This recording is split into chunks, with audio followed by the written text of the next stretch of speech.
So on the JK Instagram, I got a message from this guy, longtime fan, really, really great dude, but he's going through a really huge crisis in his life right now. Ooh. He was a professional boxer. Like, he had dreams of like making it as a boxer.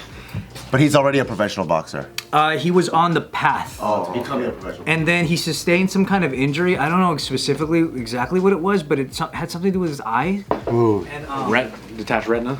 It could be, yeah. You kind of need those things. Yeah, so now he's facing this kind of identity crisis with like, he's always viewed himself as someday I'm gonna be this great boxer, this is my dream, I don't want any other alternative paths, this. And now he feels like his dreams are over and he's hitting this massive plummeting depression. And he messaged and just said, what do I even do now? Dreams are overrated. I'll tell you what I told him. What do you tell him? Before, I gave him kind of my story about how like when I tore my ACL meniscus on tour and the whole thing kept going without me. Yeah, it feels like really crazy, but I was able to reapply some of the knowledge that you gain while striving for a specific goal. You kind of underrate that, and I kind of took everything that I was good at and tried to reapply it to, I guess, like other facets of dance, where it's not like just me dancing. So I was like, are there ways that you could be an educator or some kind of like technical coach, or like how can you take what you know and still use it without being the guy? Be a fucking commentator, dude. Boxing commentator, easy mode. And if they don't take no for an answer, show up with the karaoke machine at people training and just start fucking commentating. Live commentating on people that aren't asking for it. It's funny because there's this one guy.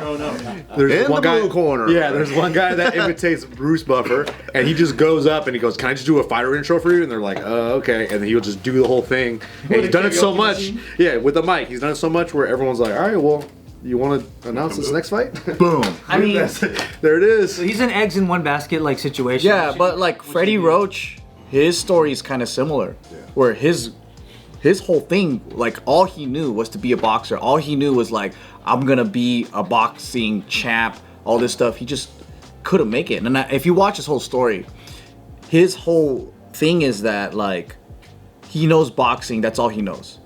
But what he's good at is coaching. And that was his real thing. And he made the best fucking fighters, right? So it's like, there's so many stories like this where it's like, you think you're gonna be the #1 top fucking fighter or athlete, but then you work in the industry still, because you know the industry. You can do something really well in the sport of boxing. I feel like productive people take L's and turn them into W's. Like force them through willpower into W's. And I think that this is just the obstacle you were given, and you have to figure out how to make it into a huge win for yourself. It's always about flexibility and pivoting and being able to adjust when you see opportunity. Like, our main channel was Just Kidding Films, and that was our main dream, is to make shorts and whatever and film like stuff like. But what ended up happening was JKnews worked really freaking well, and people liked that one, and I don't mind doing it, right? But then it became the main channel, and even before that, like my first love and creative things was music. I wanted to do music, right? And then I'm taking this route toward music, but what people really like me for is being dumb.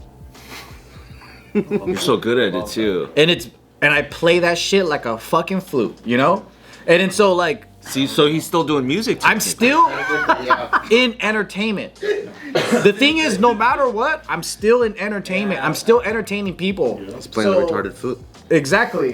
Kings would have killed you back in the day. No. To amuse themselves. They'd Fed you to head. lions. They would have your head. Or I would have been the court jester. Yeah, that's what I'm saying. Yeah. I do think what Ryan was saying is such a huge thing for people to expand their mind on, because it happens all the time. Whether like your road gets altered, or whether like you lived your life and then like it's not like you'd be able to box forever anyway. No matter what, you're gonna have to answer this question anyway. You know what I mean? Yeah. So it's like, just like dancing too. It's like if I really love dancing, obviously I'm not gonna do it when I'm super old. But if I'm still either creating, or if I'm still like coaching, or if I like open a studio, or if I do this. There's so many different half steps around the thing that you're passionate and in love about that you can still find a huge and tremendous amount of success in if you like really love that thing so much. Because it's not just like loving being like the guy who's throwing punches. That will only last so long. Like if you really love the culture of it and the lifestyle, there's so many different places around that, you know what I mean? People could probably make way more money off of just like being a bookie to fights, you know what I mean? Or like the live commentators or whatever it is. So just if you really, really love that culture, there's a bunch of things in that space or around it. You don't have to leave the sport. Yeah, you don't have to leave the sport at all. You can find a huge amount of success. Mike Tyson left boxing, did a weed podcast, do a weed podcast. Yeah. Boom. I saw this one interview from, was it Ethan Hawke? The guy that was in Training Day with Dental? Yeah. That was like, oh, that's powerful. And he was talking about how, like, the most important thing in life is to do what you love.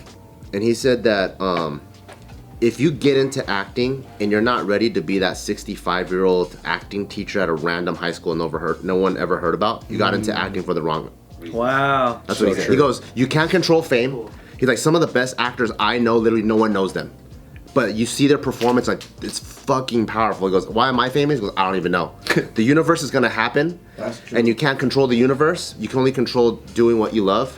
So he's like, if you're not ready to be that random 65-year-old high school teacher teaching acting, he goes, don't even get into it. You're not doing it for the right reasons. I love that. That's really great. Yeah, because maybe they got into it for fame. Yeah. But you just gotta be honest with yourself. Why did you do it? Yeah. And you gotta fucking just dig deep, and then you gotta go, well, actually, maybe I just wanted attention. Maybe I just wanted people to love me or feel like, hey, I did something great, and then people look up to me.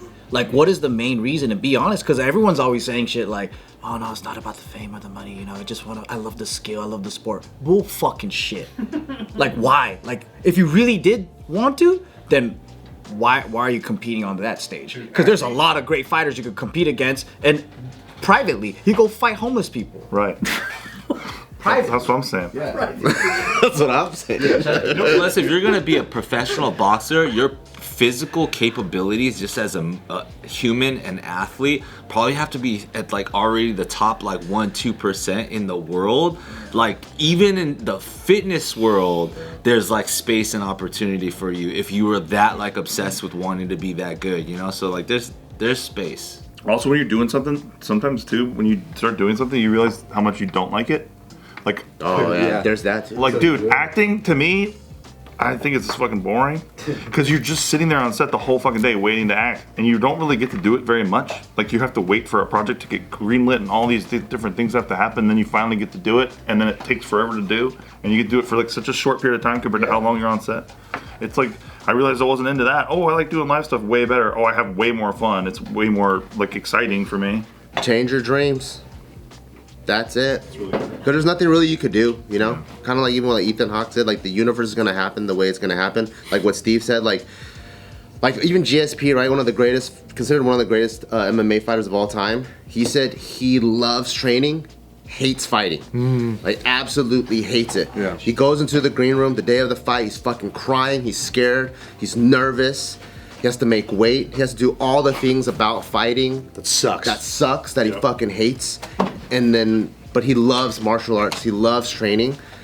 And I think once you really enter into a space and you do it repetitively, you start to learn about yourself. Like, because I love boxing, is huge, it's big.